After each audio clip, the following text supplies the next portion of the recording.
Hi, and welcome to my channel. In this series of videos, I'm going to be reading some historical documents. As you may be able to tell from my accent, I'm not originally from the United States, but I have been a United States citizen for 10 years now, give or take, around 10 years. And one thing I know about this country, having lived here for longer than that, I've been here over 20 years, is that people over here are very proud, as they should be, of the Constitution and of this wonderful document, the Declaration of Independence. But a number of people who hold it in very high esteem do also seem to have a little bit of a lack of knowledge of what it actually says. I'm going to be reading from this particular copy here of the Declaration of Independence and the Constitution of the United States. My copy, which I have here, this was the copy that I used when I was studying for my citizenship test, in which we had to answer questions about the Declaration of Independence and the Constitution, as well as numerous other questions about America. And I have held on to this since, and I make a point of reading it every so often. So without further ado, the Declaration of Independence, action of the Second Continental Congress, July 4th, 1776. The unanimous declaration of the 13 United States of America.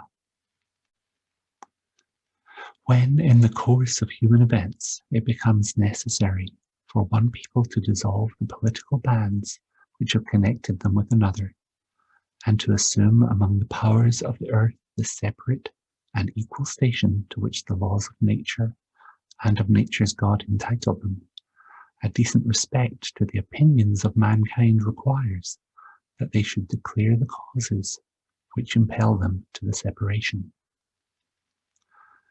We hold these truths to be self-evident, that all men are created equal, that they are endowed by their Creator with certain unalienable rights, that among these are life, liberty, and the pursuit of happiness, that to secure these rights, governments are instituted among men, deriving their just powers from the consent of the governed, that whenever any form of government becomes destructive of these ends, it is the right of the people to alter or to abolish it, and to institute new government, laying its foundation on such principles, and organizing its powers in such form as to them shall seem most likely to effect their safety and happiness. Prudence, indeed, will dictate that governments long established should not be changed for light and transient causes, and accordingly all experience has shown that mankind are more disposed to suffer, while evils are sufferable, than to right themselves by abolishing the forms to which they are accustomed. But when a long train of abuses and usurpations, pursuing invariably the same object, evinces a design to reduce them under absolute despotism, it is their right, it is their duty, to throw off such government and to provide new guards for their future security. Such has been the patient sufferance of these colonies, and such is now the necessity which constrains them to alter their former systems of government.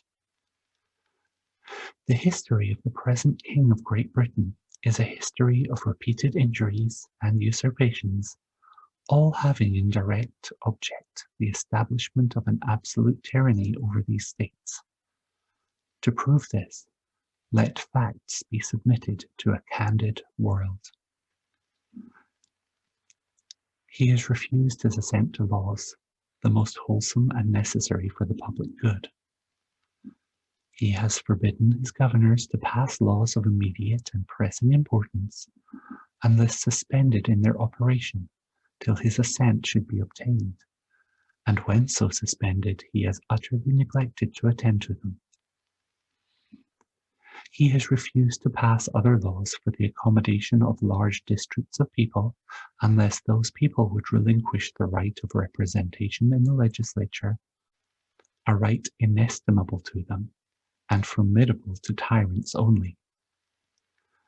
He has called together legislative bodies at places unusual, uncomfortable, and distant from the depository of their public records, for the sole purpose of fatiguing them into compliance with his measures. He has dissolved representative houses repeatedly for opposing with manly firmness his invasions on the rights of the people. He has refused for a long time after such dissolutions to cause others to be elected, whereby the legislative powers, incapable of annihilation, have returned to the people at large for their exercise, the state remaining in the meantime exposed to all dangers of invasion from without and convulsions within. He has endeavoured to prevent the population of these states, for that purpose obstructing the laws for naturalization of foreigners, refusing to pass others to encourage their migrations hither, and raising the conditions of new appropriations of lands.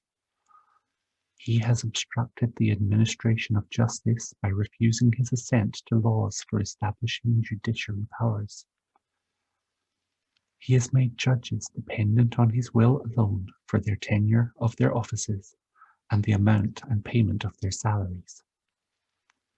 He has erected a multitude of new offices and sent hither swarms of officers to harass our people and eat out their substance. He has kept among us in times of peace standing armies without the consent of our legislatures. He has affected to render the military independent of and superior to the civil power. He has combined with others to subject us to a jurisdiction foreign to our constitution and unacknowledged by our laws, giving his assent to their acts of pretended legislation, for quartering large bodies of armed troops among us, for protecting them by a mock trial from punishment for any murders which they should commit on the inhabitants of these states, for cutting off our trade with all parts of the world, for imposing taxes on us without our consent, for depriving us in many cases of the benefits of trial by jury, for transporting us beyond seas to be tried for pretended offences, for abolishing the free system of English laws in a neighbouring province, establishing therein an arbitrary government and enlarging its boundaries so as to render it at once an example and fit instrument for introducing the same absolute rule into these colonies, for taking away our charters, abolishing our most valuable laws, and altering fundamentally the forms of our governments, for suspending our own legislatures and declaring themselves invested with power to legislate for us in all cases whatsoever. He has abdicated government here by declaring us out of his protection and waging war against us. He has plundered our seas, ravaged our coasts, burnt our towns, and destroyed the lives of our people. He is at this time transporting large armies of foreign mercenaries to complete the works of death, desolation, and tyranny already begun with circumstances of cruelty and perfidy scarcely paralleled in the most barbarous ages and totally unworthy the head of a civilized nation. He has constrained our fellow citizens taken captive on the high seas to bear arms against their country, to become the executioners of their friends and brethren, or to fall themselves by their hands. He has excited domestic insurrections amongst us, and has endeavoured to bring on the inhabitants of our frontiers the merciless Indian savages whose known rule of warfare is an undistinguished destruction of all ages, sexes, and conditions. In every stage of these oppressions, we have petitioned for redress in the most humble terms. Our repeated petitions have been answered only by repeated injury. A prince whose character is thus marked by every act which may define a tyrant is unfit to be the ruler of a free people. Nor have we been wanting in attentions to our British brethren. We have warned them, from time to time, of attempts by their legislature to extend an unwarrantable jurisdiction over us. We have reminded them of the circumstances of our immigration and settlement here. We have appealed to their native justice and magnanimity, and we have conjured them by the ties of our common kindred to disavow these usurpations which would inevitably interrupt our connections and correspondence. They too have been deaf to the voice of justice and consanguinity. We must, therefore, acquiesce in the necessity which denounces our separation, and hold them, as we hold the rest of mankind, enemies in war, in peace, friends. We, therefore, the representatives of the United States of America, in General Congress, assembled, appealing to the Supreme Judge of the world for the rectitude of our intentions, do, in the name and by the authority of the good people of these colonies, solemnly publish and declare that these united colonies are, and of right ought to be, free and independent states, that they are absolved from all allegiance to the British Crown, and that all political connection between them and the state of Great Britain is and ought to be totally dissolved, and that as free and independent states, they have full power to levy war, conclude peace, contract alliances, establish commerce, and to do all other acts and things which independent states may have right to do.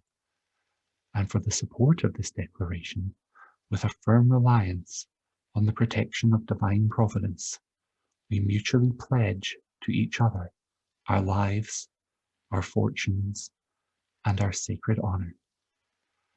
Signed by order and in behalf of the Congress, John Hancock, President. Attest, Charles Thompson, Secretary. And then the signers of the Declaration of Independence were from Georgia, Button Gwinnett, Lyman Hall, George Walton. From North Carolina, William Hooper, Joseph Hughes, John Penn. From South Carolina, Edward Rutledge, Thomas Hayward Jr., Thomas Lynch Jr., Arthur Middleton. From Massachusetts, Samuel Adams, John Adams, Robert Treat Paine, Elbridge Gerry, and John Hancock. From Maryland, Samuel Chase, William Paca, Thomas Stone, Charles Carroll of Carrollton. From Virginia, George Wythe, Richard Henry Lee, Thomas Jefferson, Benjamin Harrison, Thomas Nelson Jr., Francis Lightfoot Lee, Carter Braxton. From Pennsylvania, Robert Morris, Benjamin Rush, Benjamin Franklin, John Morton, George Clymer, James Smith, George Taylor, James Wilson, George Ross. From Delaware, Caesar Rodney, George Reed, Thomas McKean. From New York, William Floyd, Philip Livingston, Francis Lewis, Lewis Morris. From New Jersey, Richard Stockton, John Witherspoon, Francis Hopkinson, John Hart, Abraham Clark. From New Hampshire, Josiah Bartlett, Matthew Thornton, William Whipple. From Rhode Island, Stephen Hopkins, William Ellery. From Connecticut, Roger Sherman, Samuel Huntington, William Williams, and Oliver Wolcott. Thank you for watching, and if you enjoyed this video, please hit the thumbs up button below to like and to subscribe to this channel. I would love to have you here on Rob of Wonder ASMR. If you have any comments for me below, I would love to hear them. I am relatively new to making ASMR videos, so I would certainly appreciate any constructive criticism you may offer. But for now, goodbye. Thank you for watching, and I will see you all again very soon.